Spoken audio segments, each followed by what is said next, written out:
Gracias. We'll begin with you all. So I'm going to ask you to start off by closing your eyes. And I'm not going to do anything weird, and I'm not going to throw anything at you, but I need your help. I want you to close your eyes, and I'm going to say a statement, and I want you to tell me, think of the first thing that comes to mind. So close your eyes. Coffee can make a better world.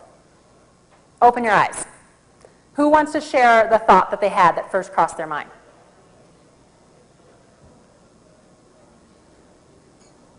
Go ahead. True. Okay. Other thoughts?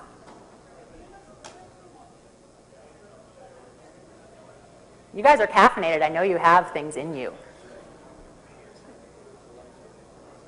True is the only thought. Anyone have a statement? Anyone think that that's not true?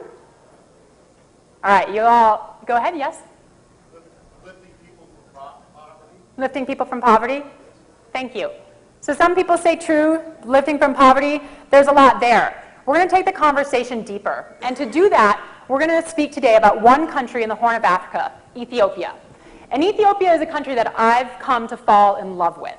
And not juvenile love, but married love, where you have flaws and possibilities, and more flaws and more possibilities of both exposed to each other. I'm going to tell you 3 stories about Ethiopia that I guarantee are going to change the way you think about coffee, Ethiopia, and your role in the world. We have a lot to do. We have 30 minutes. Let me start by introducing you to Marsha Ade, his wife Gete Tebo, and 6 of their 7 children. Marsha Ade is a 7th generation leader of the Mesa tribe, and he lives on the flanks of Mount Urowalo. I wasn't looking for Marsha Ade exactly. I was looking for the best storyteller. I'd spent 6 hours that day traveling by foot and by car, and 2 days previous to that, traveling from Addis Ababa to get to this Switzerland of Ethiopia. Once I was there, I hiked through some of the most abundant land of Ethiopia. Everything is green, incredible false banana trees, incredible wild coffee trees that seem to sprout new leaves and new cherries by the second. Every one I saw, I asked, who is the best storyteller in this area? And before long, I knew that the person I was looking for was Marsha Ade. Marsha Ade lives in a home without a door. This signifies his status, and that status and his neighbors keep him safe. He has an incredible view down the entire valley, so that he knew I was coming to speak to him a full hour before I even knew who he was. By the time I got there, he was ready. He'd taken all of the furniture out of his house, he placed it in the shade next to his house, and was ready to tell me anything I asked. Marsha Ade is a farmer in one of the most sort of lush areas of Ethiopia. He makes an average wage of less than $1 a day. That's the normal wage across Ethiopia. And yet, he drinks almost a fortune every day in coffee. Picture this. Coffee is so plentiful here that most people have coffee trees, if not entire coffee forests, in their backyard. The Ade family consumes coffee between 3 to 5 times a day. If Marsha Ade's coffee was getting a top market price, he could be drinking $75 a day, 4 months of his income just in his coffee consumption. So is Marsha Ade rich, or is he a poor Ethiopian coffee farmer? It depends on how we're willing to look at Ethiopia and the world. Coffee in the Amaro Mountains did not come here from people, but from nature. Wef Zarash is the term that means natural seed dispersal by birds and animals. Marsha Ade told me that while coffee is accounted for in legend as far back as 10,000 BC, the people of his tribe did not consume it until 3,000 years later in the 20th century. The reason it took them so long to consume the coffee is because they were convinced that the seed ensconced in those bright red cherries would burn them if they ever ate it. And it wasn't until Muslim traders came from Quetta on camels and traded to bring away these bright red coffee seeds by the capful. But even that wasn't enough proof. These people, Marsha Ade's ancestors, needed those same traders to return unburned to prove that it was okay to consume coffee. Once they consumed coffee, they did not stop. They started going crazy in this area of the Amaro Mountains. Marsha Ade told me this story while eating a fresh coffee cherry and offering it up to me. I bit into that crisp outer skin and I thought, what if this is the best coffee in the world? Marcia Day lives a half a day drive from any nearest town, assuming you can even get there if the road is functioning. I spent 4 days in this part of the Amaro. I saw 0 other cars. The roads here are more often used for their flat spaces, perfect for drying coffee, than they are for transportation. That's Mount Urewalla in the background of that photo. Coffee trees tumble on top of each other going up that mountain. The mountain was the final obstacle that the Amaro people had to surmount when they came from Gondor in the north, Ethiopia's Camelot, to settle in this most fertile part of Ethiopia. Marcia Day tells me that there are so many coffees up there that with no one to pick them, that there are cherries waiting with new tastes that have never been explored. Marcia Day and I had spent about an hour talking by then, and we used a translator. And he and I both use our hands a lot, and we're gesticulating and we're getting excited. And he tells me that his coffee is the best in Ethiopia. Now, he's never been interviewed about his coffee before, and none of his ancestors have ever been interviewed about his coffee, but he is adamant that his coffee is the best. He tells me it so many times that pretty soon he's telling it to me in English. I've never met anyone who thinks differently, not about Marcia Day's coffee, but their coffee in Ethiopia. Marcia Day knows what this would mean. He says, Ethiopia, here, coffee puts our country on the world map, which is true. And what if he were right? Marcia Day at this point wants to celebrate me asking him questions about coffee, so he offers to slaughter an ox for me, which is, fairly fun and exciting in Ethiopia, but it's 4 o'clock in the afternoon and there's a thunderstorm brewing. And we both decide that slaughtering an ox is going to take a lot of time. So he says, okay, how would I do a dance? So he goes into his home and he comes out dressed in his traditional costume. And this is his dance. We need volume.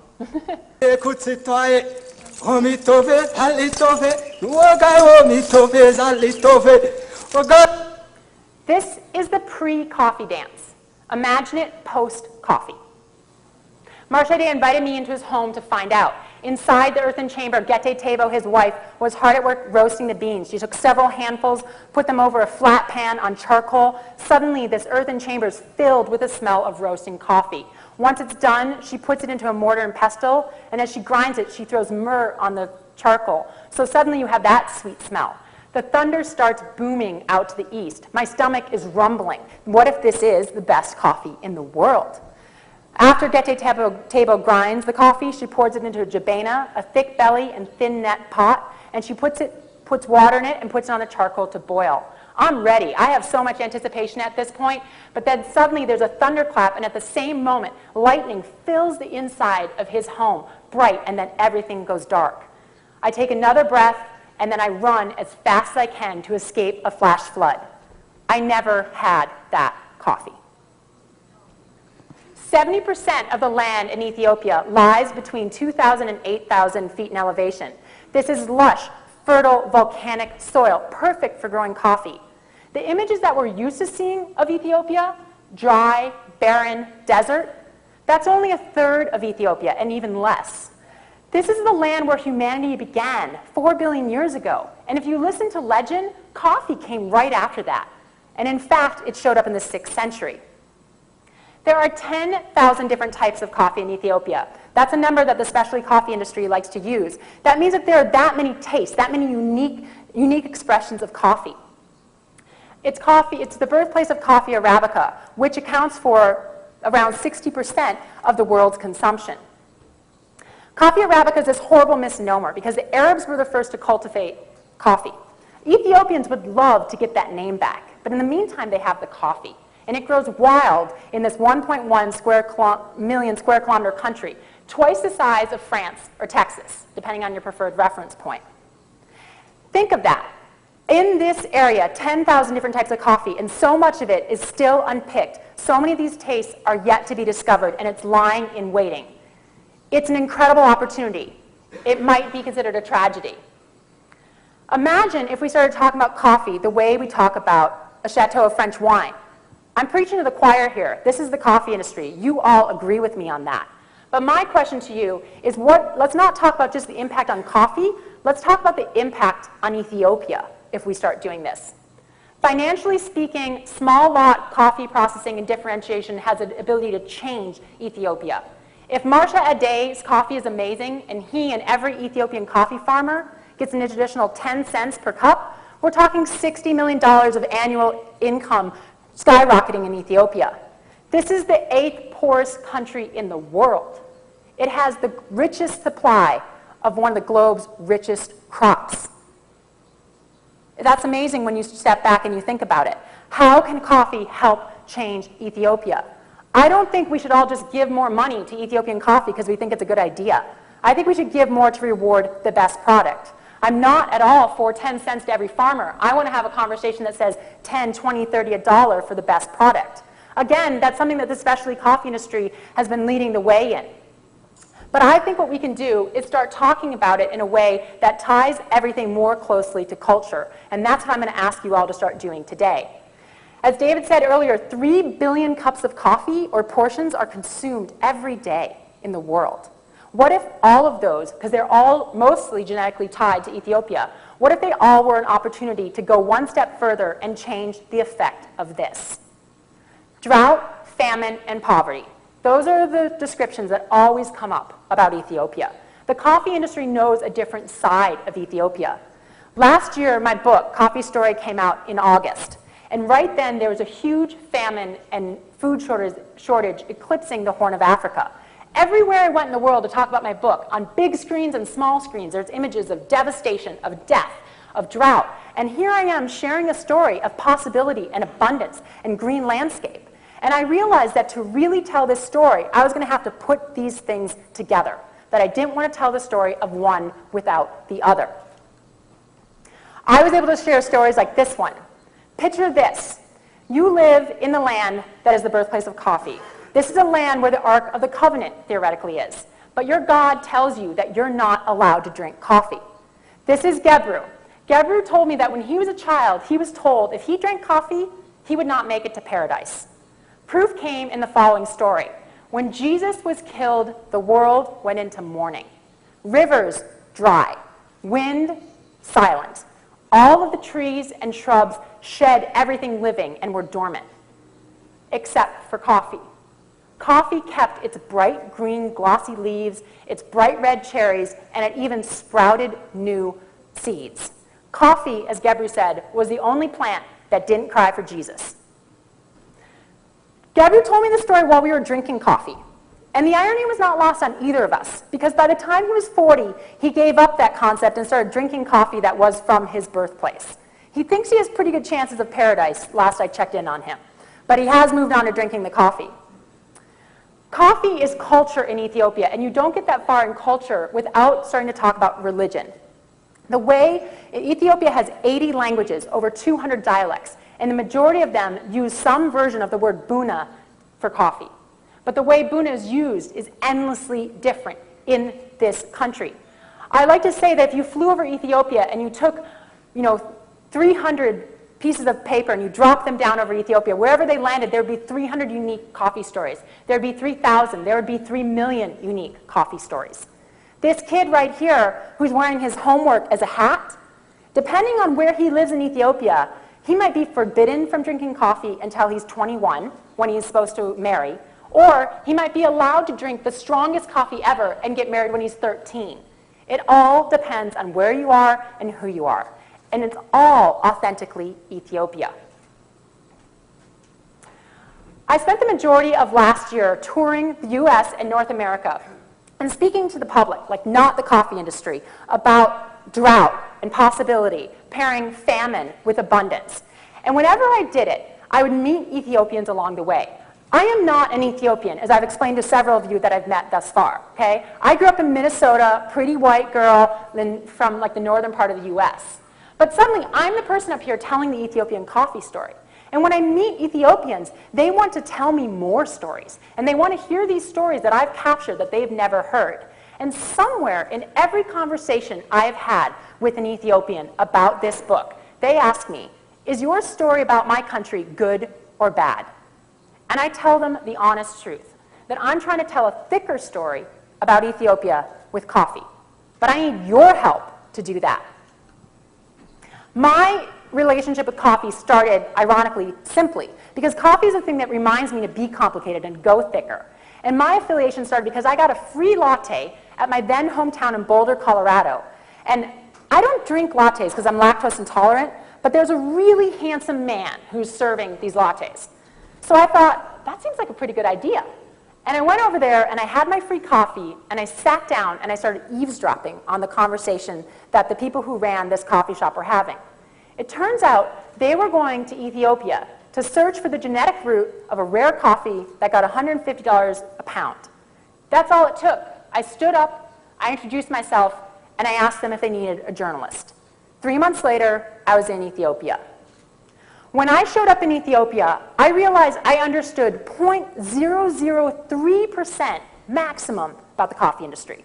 I was not a coffee person. I was an educated consumer to the best of my ability. I wanted to use labels. I wanted to use quantifications like local, organic, fair trade, certified. And suddenly I was in Ethiopia, and none of that seemed to make sense to me. And it made me scared. It was incredibly complicated, and I was supposed to be writing a story about this. So I backed away and I said, no, I can't. This is not for me. I'm going to turn to another part of Ethiopia that I'm more comfortable with. Up in the north, there are sandstone towers that stretch 500 feet into the sky. In my other life, I'm a professional rock and ice climber. Work with me on this. We're coming back to coffee, I promise. So I see pictures of these towers and I think, that's what I know. I can go climb those towers. An Ethiopian publishing company found out about this and they asked me to write a book about it. Here was our plan. I was going to go climbing, I'd write a book, and millions of climbers would flock to Ethiopia because we'd proved that it was the mecca for adventure. And they would all single-handedly save the economics of one of the poorest countries in the world. That sounds pretty good, right? Like if you're told as a climber you're going to save the world, what do? You go climb it. So we set right off to it, and we shoved our hands and our feet in these sandstone cracks, and it was amazing, and it was beautiful. And we got to the top of this 500-foot tower, and I thought, okay, I've lived, but I don't know if I want to do this again. Because those towers were some of the scariest, softest, most horrible rock climbing I've ever climbed on. And it occurred to me that the reason why people had not climbed in Ethiopia before was because those people made better decisions than I did.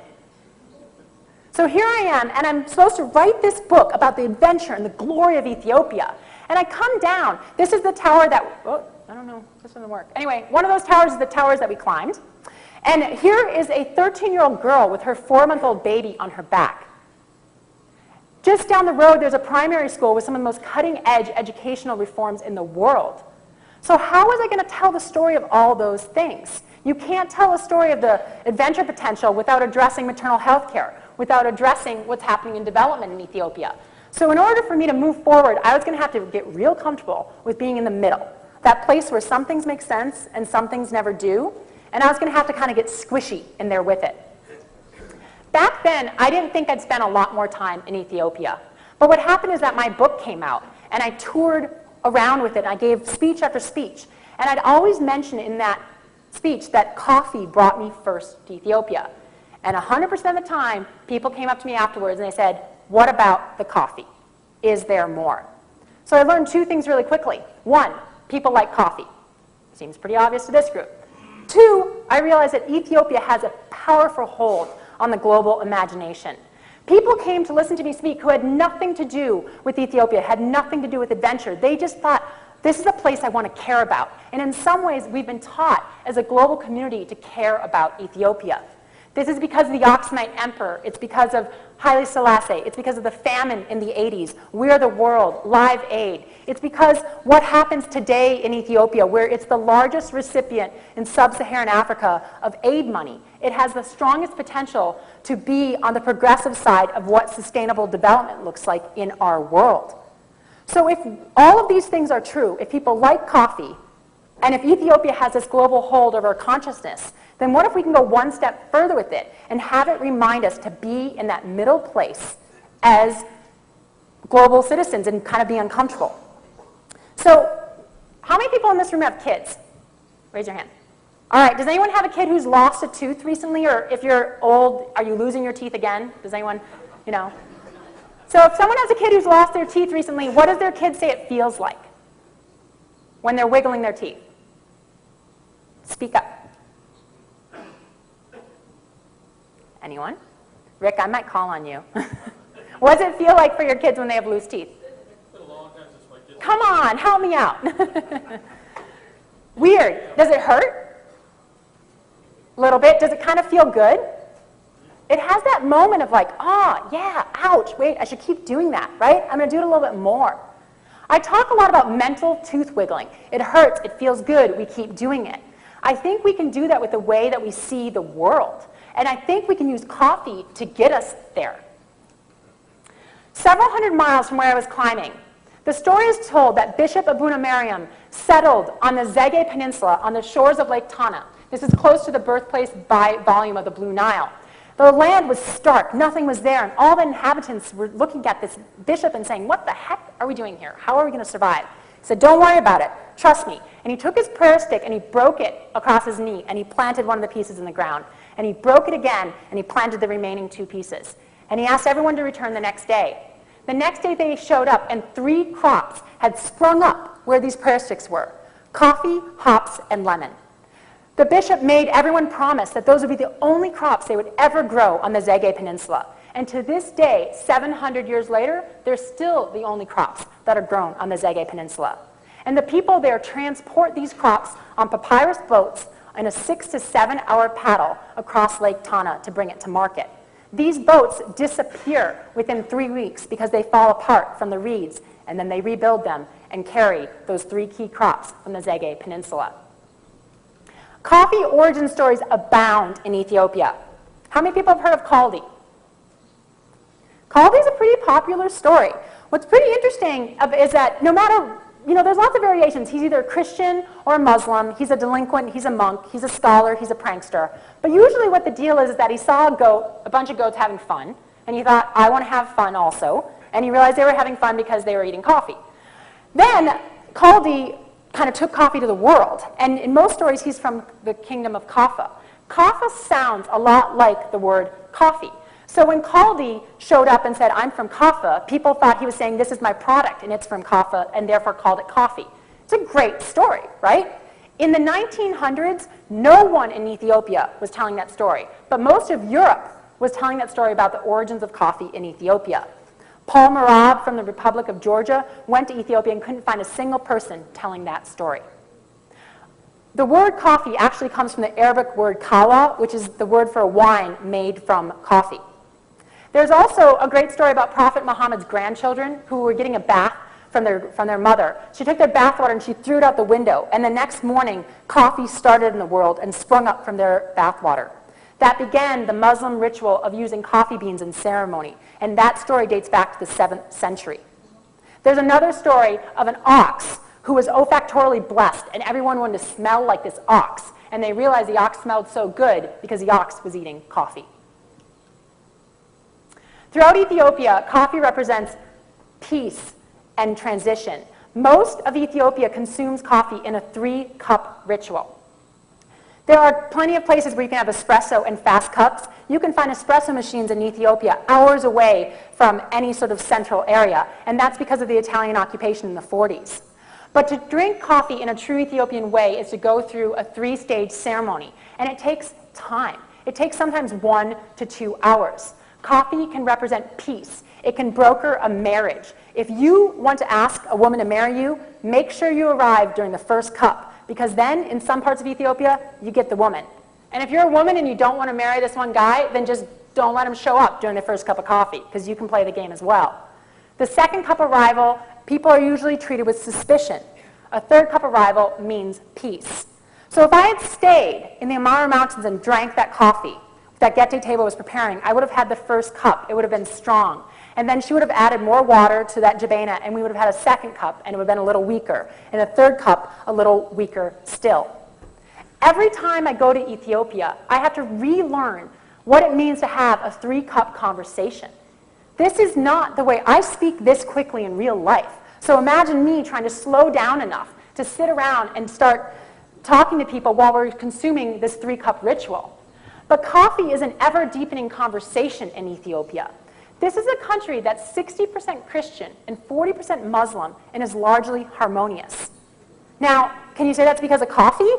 I might actually try to say that, Because in Ethiopia, if you sit around and you talk to someone on a daily basis, several times a day, for more than an hour, you're most likely to get to resolution.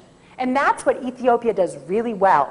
Language can change 4 times in 3 miles. I've never seen so many different people speak about other different people so well. Complication is elegantly expressed in Ethiopia. And that's something that we could learn from.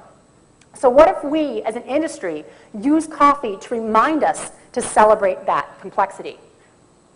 I would love to tell you more stories of how coffee can cure any ailment you have, how to brew up leaves, how to use the husks, but A, we don't have the time, and B, that's not the only reason I'm here today. I'm also here to talk about how to link coffee to a global conversation. Can this happen in any coffee-producing country? Definitely. Does it need to start in Ethiopia? Absolutely. The reason is that coffee is the ultimate expression of going to origin. Excuse me, coffee in Ethiopia is the ultimate expression of going to origin. And if we start there, and if we build these ties to Ethiopia, we are using what our world already has, which is this instant affiliation with Ethiopia, wanting to stand up and pay attention. We can then grow that to Costa Rica, to Rwanda, to Panama, to Papua New Guinea, and beyond. But we need to do it by starting with honoring the ultimate origin country. And Ethiopia is giving it to us because it's full of stories of culture, because this is a place where coffee is part of your everyday world. This is not just about how you drink it, it's about how it runs your life, about how it runs your religion, about how it names your children. If we do this, we can examine a conversation with Ethiopia that's beyond drought, famine, and poverty. Coffee can show a deeper connection to current events. So what I'm asking you to do is to move beyond coffee and to culture, but not just the culture of coffee, but the culture of these countries, because I think that is an incredible access point. To most people, drinking a cup of coffee is the closest they get to these faraway lands in their everyday life. So let's increase that conversation. It's not easy. Ethiopia is not an easy country for the coffee industry. And right now, when there are as many problems as there have been getting coffees out of that country, it's when we most need to step up. Because I believe that if we can go towards Ethiopia with an honoring of culture, then suddenly we're not talking about just a commodity. We're talking about how coffee directly relates to a conversation that we believe Ethiopia has a right to be in. I am an optimist. I think we all want deeper points of connection, and I want them to be complex because it's way more fun. If the specialty coffee industry is about complexity in the cup, let's take that one step further and go to complexity in the world. I'm going to end by asking you all to do 2 things. Professionally, find out how you or your company can more deeply engage with the culture behind the coffee. Talk about those cultural stories and also the broader cultural questions. What's happening in the everyday, in real-life events in these countries? How can you bring it to your customers? Secondly, personally, I want us all to start having more 3-cup conversations. Dive in, get complicated. It's going to be icky. Talk about coffee. Talk about whatever inspires you or scares you most. That's where we have some real ability. What I'm asking us all to do is to go bigger. Let's be the connection. Coffee can make a better world. I'd love to talk to any of you about this later or in the future. Speak to your companies, your colleagues, your employees, your customers. We have an incredible opportunity here to seize complexity. We, in the coffee industry, can be leaders. So let's do it. Thank you.